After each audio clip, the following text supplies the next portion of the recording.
السلام علیکم دوستو، ویلکم ٹو مائی چینل۔ امید کرتا ہوں سب خیریت سے ہوں گے۔ اگر میرے چینل کو سبسکرائب کرنا۔ ایک لومڑی ایک چیل کی سہیلی بن گئی۔ دونوں میں اتنا پیار ہوا کہ ایک دوسرے کے بغیر رہنا مشکل ہو گیا۔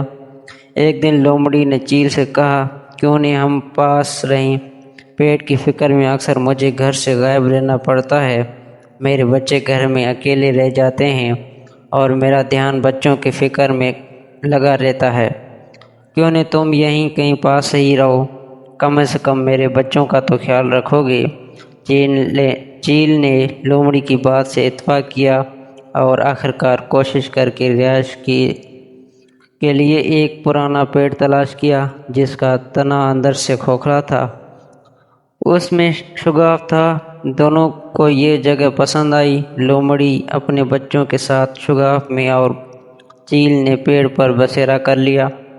کچھ عرصہ بعد لومڑی کے غیر موجودگی میں چیل جب اپنے گھونسلے میں بچوں کے ساتھ بھوکے بیٹھے تھے، اس نے اپنا اور اپنے بچوں کا پیٹ بھرنے کے لیے لومڑی کا ایک بچہ اٹھایا اور گھونسلے میں جا کر خود بھی کھایا اور بچوں کو بھی کھلایا۔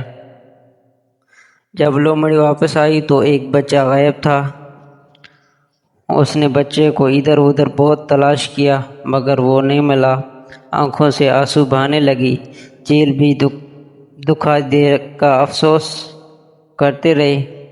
دوسرے دن لومڑی جب جنگل میں پھر شکار کرنے چلی گئی اور واپس آئی تو ایک اور بچہ غائب پایا۔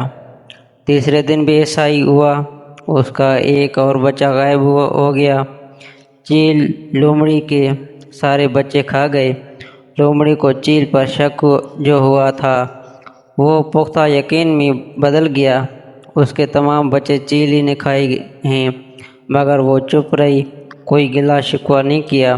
ہر وقت روتی رہتی اور خدا سے فریاد کرتی رہتی کہ اے خدا، مجھے اڑنے کی طاقت عطا فرماتا کہ میں اپنے دوست نما دشمن چیل سے اپنا انتقام لے سکوں۔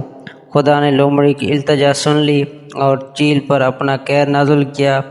ایک روز بھوک کے ہاتھوں تنگ آ کر چیل تلاش روزی میں جنگل میں اڑے چلے جا رہے تھے کہ ایک جگہ دھواں اٹھتا دیکھ کر جلدی سے اس کی طرف لپکے۔ دیکھا کچھ شکاری آگ جلا کر اپنا شکار بھوننے میں مصروف ہیں۔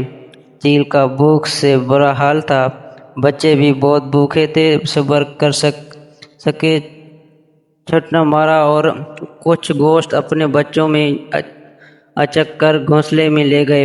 ادھر بھنی ہوئی گوشت کے ساتھ کچھ چنگاریاں بھی چپکی ہوئی تھی۔ گھونسلے میں بچے ہوئے گھاس کی تنکوں کو آگ لگ گئی تھی، گھونسلہ بھی جلنے لگا تھا۔